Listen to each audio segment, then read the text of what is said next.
हाय, मी योगिता स्वागत करते तुमचं आपल्या या चॅनलमध्ये, जिथे आपण फॅशन, ब्युटी, लाईफस्टाईल याच्यावरती खूप छान छान असे DIY सांगत असतो. आजचा टॉपिक हा सगळ्या महिलांसाठी खूप महत्त्वाचा आहे, तसं पुरुषांसाठीही आहे. कारण वेट लॉस करणं हे कुणाला आवडत नाही. प्रत्येकाची इच्छा असते की आपला बांधा सुडौल असा दिसावा. वेट लॉसच्या या जर्नीमध्ये तुम्ही व्यायामाने सुरुवात कराच, तसंच त्याच्यामध्ये तुम्ही तुमच्या हेल्दी डाएटवरती तुम्ही लक्ष द्या.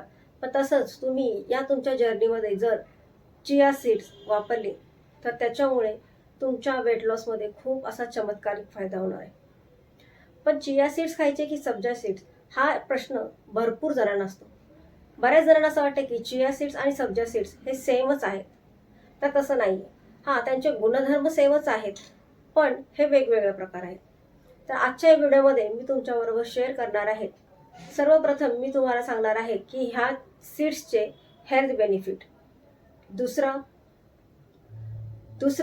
हे सीड्स आपण कसे वापरू शकतो. तिसरं, याचा आपण आयुर्वेदिक प्रमाणे कसा वापर करू शकतो. म्हणजे प्रत्येक बॉडीमध्ये वात, पित्त आणि कफ दोष असे असतात, तर याच्यामध्ये आपण याचा उपयोग कसा करू शकतो त्याच्याबद्दलही आपण चर्चा करणार आहोत. चौथा म्हणजे आपण कोणत्या वेळेमध्ये हे सीड्स घेतले पाहिजेत की जेणेकरून आपल्या वेट लॉस जर्नीमध्ये याचा खूप चांगला असा बेनिफिट होणार आहे आपल्या शरीरासाठी. तर आजच्या व्हिडिओमध्ये आपण हे सगळे मुद्दे कव्हर करणार आहोत. बघा, चिया सीड्स आणि सब्जा सीड्स हे दोन्हीही दिसायला सेमच असतात, पण चिया सीड जे आहे ते भारतीय प्रोडक्ट नाही आहे, ते मेक्सिकन प्रोडक्ट आहे. आणि सब्जा सीड जे आहे त्याला आपण तुळशीची बी सुद्धा बोलतो, ते भारताचे प्रोडक्शन आहे, भारतीय प्रोडक्ट आहे. दिसायला जर म्हटलं तर चिया सीड्स तुम्हाला थोडेसे लाईट ब्लॅकमध्ये किंवा ग्रेश बोलू शकतात, त्याच्यामध्ये व्हाईट पण असतात आणि थोडे बारीक असतात, जसे छोटे तीळ असतात. तसंच जर सब्जा सीड्स तुम्ही पाहिले तर ते काळे असतात आणि जसे आपले तीळ असतात काळे तीळ त्याप्रमाणे ते दिसत असतं. आणि भिजवल्यानंतर हे दोन्ही पदार्थ जेल फॉर्मॅटमध्ये तयार होत असतात. चिया सीड्स जे आहेत ते कमीत कमी अर्धा तास तरी भिजवून ठेवावे लागतात, व्यवस्थित फुलले जातात. पण तुम्ही 2-3 तास जर ठेवले तर ते छानपैकी फुलले जाते. पण तसंच जर तुम्ही सब्जा सीड्स टाकले तर ते विदिन 5 मिनिटामध्ये ते फुलून तयार होतात. म्हणजे तुम्ही 5 ते 10 मिनिटामध्ये हे कंझ्युम करू शकता. सीड्स आणि सब्जा सीड्स ह्याच्यामधला सगळ्यात महत्त्वाचा जो फरक आहे तो म्हणजे चिया सीड्सची जी तासीर असते, जो त्याचा गुणधर्म आहे तो गरम प्रवृत्तीचा आहे, उष्ण प्रवृत्तीचा आहे. सब्जा सीड्स बद्दल बोलाल तर त्याची तासीर किंवा त्याचा गुणधर्म हा थंड आहे. चिया सीड्समध्ये प्रोटीन, कॅल्शियम, मॅग्नेशियम हे सगळे तत्व तुम्हाला भरभरून मिळतात. म्हणजे हे एक प्रकारे एक मेडिसिन आहे जे आयुर्वेदिकरित्या तुम्ही तुमच्या शरीरामध्ये कंझ्युम करू शकता. म्हणून ओमेगा 3चे कॅप्सूल घेण्यापेक्षा तुम्ही चिया सीड्स घेणं जास्ती प्रिफरेबल आहे. तसंच सब्जामध्ये फायबर आहे, आयर्न आहे, कॅल्शियम आहे आणि इसेन्शियल ऑइल आहे. एका मेडिसिन सारखंच आपल्या शरीरामध्ये चांगल्या आयुर्वेदिकरित्या परिणामकारक उपाय देतो. चिया सीड्स जर तुम्हाला कॉन्स्टिपेशनची प्रॉब्लेम्स असेल किंवा कोणालाही पायल्सचा प्रॉब्लेम असेल की ज्यांना मोशन्स व्यवस्थित होत नाही, त्यांनी चिया सीड्स घेणं हे खूप जास्ती फायदेशीर होतं. की तुम्ही तुमच्या डेली लाईफमध्ये याला कंझ्युम करा, तुम्हाला याचे खूप चांगले असे हेल्थ बेनिफिट्स मिळतील. सगळ्यात महत्त्वाचा याचा फायदा आहे जो आहे की वेट लॉस. पण तसंच हे आपल्या हाडांना कॅल्शियम सुद्धा देतं आणि डायबिटीससाठी सुद्धा हे एक वरदान ठरतं. सब्जा सीड्स हा स्वभावतः थंडच प्रवृत्तीचा असल्यामुळे जर तुम्हाला ॲसिडिटी होत असेल तर तुम्ही सब्जा सीड्स कंझ्युम करा. तुमची ॲसिडिटीचे प्रमाण कमी होईल, तुमचं डायजेशन चांगलं होईल आणि तसंच तुमच्या स्किनवरतीही त्याचा खूप छान असा परिणाम होणार आहे. यानेही वेट लॉसमध्ये खूप छान असा रिझल्ट मिळतो. आता हे कोणी घेतलं पाहिजे, तर ज्यांना अर्थातच सगळ्यात महत्त्वाचा मुद्दा म्हणजे वेट लॉस घटवण्यासाठी हार्ट आणि डायबिटीसच्या पेशंटने, ज्यांना कॉन्स्टिपेशनचा प्रॉब्लेम आहे त्यांनी, आणि ज्या महिला मेनोपॉजमध्ये चालल्या आहेत त्यांनी ह्याला कंझ्युम केलं पाहिजे. प्रत्येकजण जर तुम्ही सब्जा सीड्स हे उन्हाळ्यामध्ये घेतले तर ते तुमच्या शरीरामध्ये थंडावा निर्माण करतं. तर तुम्ही उन्हाळ्यामध्ये सब्जा सीड्स खा, त्याचा तुम्हाला खूप छान असा बेनिफिट मिळेल. तसंच पावसाळ्या आणि हिवाळ्यामध्ये चिया सीड्स घ्या, कारण याची जी प्रवृत्ती आहे, गुणप्रवृत्ती, ती उष्ण आहे. त्याच्यामुळे तुम्ही जर हे कंझ्युम केलं तर तुमच्या शरीरामध्ये उष्णता तयार होत असते आणि हे तुम्हाला जास्ती फायदेशीर ठरू शकतं.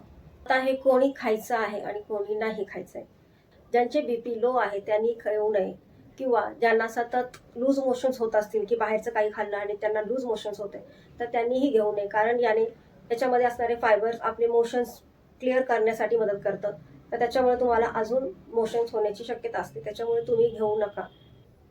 ज्यांना गॅस आणि ब्लोटिंग असेल त्यांनी कृपा करून हे सीड्स घेऊ नका.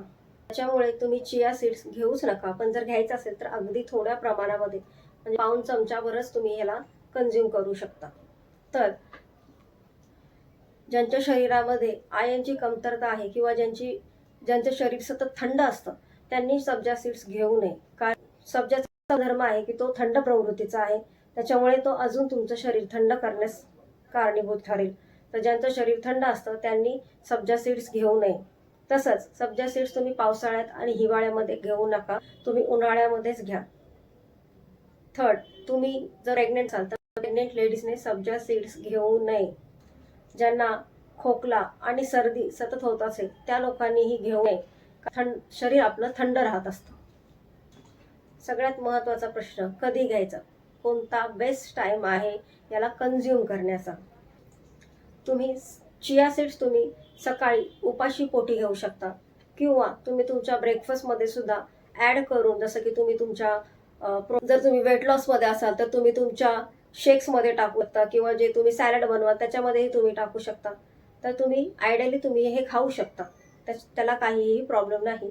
मग संध्याकाळी हे घेऊ नका, तुम्ही सकाळी किंवा दुपारी या टाईममध्ये तुम्ही घेऊ शकता. सकाळी उपाशी पोटी किंवा त्याच्यानंतर तुम्ही ब्रेकफास्टमध्ये तुमच्या. तर सब्जा सीड्स हे दुपारी आणि संध्याकाळी घेतलं जातं. हो, याला सकाळी उपाशी पोटी घ्यायचं नाहीये, ह्याला दुपारी आणि संध्याकाळीच घ्यायचं आहे. तुम्ही याला पाण्यामधून तर घेऊच शकता, पण त्याला लिंबू पाण्यामध्ये टाकू शकता, किंवा कोणताही सरबत बनवलं तर त्याच्यामध्येही तुम्ही ॲड करून घेऊ शकता. याचा तुम्हाला खूप छान असा रिझल्ट मिळेल. त्यांचं पाचन कमजोर आहे त्यांनी कृपा करून हे घेऊ नका. आपण बोलूया वात, पित्त आणि कफ दोषवाल्यांनी हे सीड्स कसे घ्यायचे आहे. ज्यांना वात होत असतो, म्हणजे ज्यांना वात असतो शरीरामध्ये, किंवा म्हणजे ज्यांच्या शरीरामध्ये गॅस तयार होतो, त्यांनी याचं सेवन खूप कमी प्रमाणात करावं चिया सीड्सचं. आणि पित्त आणि कफ दोषवाले घेऊ शकतात, त्यांना काहीही प्रॉब्लेम नाही. आता बोलूया सब्जा सीड्स बद्दल. हे सुद्धा वात दोषवाल्यांनी कमी मात्रामध्ये घ्यायचं आहे, कारण हे तुम्हाला सुटेबल नाहीये तुमच्या शरीरासाठी. वाले आणि कफवाले हे घेऊ शकतात, पण कफ प्रवृत्तीवाल्याने याचं प्रमाण कमी प्रमाणामध्ये. दोन्ही पदार्थ आयडियली तुम्ही पाण्यामध्ये भिजवूनच घ्यायचे आहेत. तुम्ही डायरेक्टली कंझ्युम करू शकत नाही किंवा करू नये. तुम्ही पाण्यामध्ये भिजवून घ्या, लिंबू पाण्यामधून घ्या. आणि जसं मी तुम्हाला इन्स्ट्रक्शन दिलेलं आहे की कोणता पदार्थ तुम्ही, चिया सीड्स तुम्ही सकाळी उपाशी पोटी घेऊ शकता, पण सब्जा सीड्स तुम्ही दुपारी किंवा संध्याकाळी घेऊ शकता. चिया सीड्स तुम्ही कोणत्याही पदार्थामधून खाऊ शकता, आणि सब्जा सीड्स तुम्ही कोणत्याही लिंबू पाणी किंवा ज्युसेसमधून टाकून त्याला कंझ्युम करू शकता. दोघांचंही काम सेमच आहे, वेट लॉसचं, पण दोघांची प्रकृती वेगळी आहे. चिया सीड्स उष्ण प्रकृतीचा आहे आणि सब्जा सीड्स हा थंड प्रकृतीचा आहे. जेव्हा कधी तुम्हाला माहिती असेल की आपल्याला लघवीला जळजळ होत, तर तेव्हा तुमच्या आईने सांगितलं असेल की ज्या पाणी प्या. सब्जाचं पाणी पिण्यामुळे तुम्हाला लघवीलाही स्मूथ होतं, कारण ते आपल्या शरीरातली उष्णता कमी करण्याचं मदत करत असते. तसंच हे जे चिया सीड्स आहे हे उष्ण असल्यामुळे तुम्ही जर थंडीमध्ये याला कंझ्युम केलं तर ते आतून आपल्या शरीराला गरम ठेवण्यास मदत करते. आय होप तुमचे डाऊट्स क्लिअर झाले असतील. तर ऑल द बेस्ट तुमच्या वेट लॉस जर्नीसाठी. असेच छान छान टिप्स घेऊन मी तुम्हाला पुन्हा भेटणार आहे नेक्स्ट व्हिडिओमध्ये. तोपर्यंत आपल्या चॅनलला लाईक, शेअर आणि सबस्क्राईब करायला विसरू नका. तर भेटूया नवीन व्हिडिओ घेऊन नेक्स्ट टाइम. तोपर्यंत stay healthy, stay beautiful. Bye.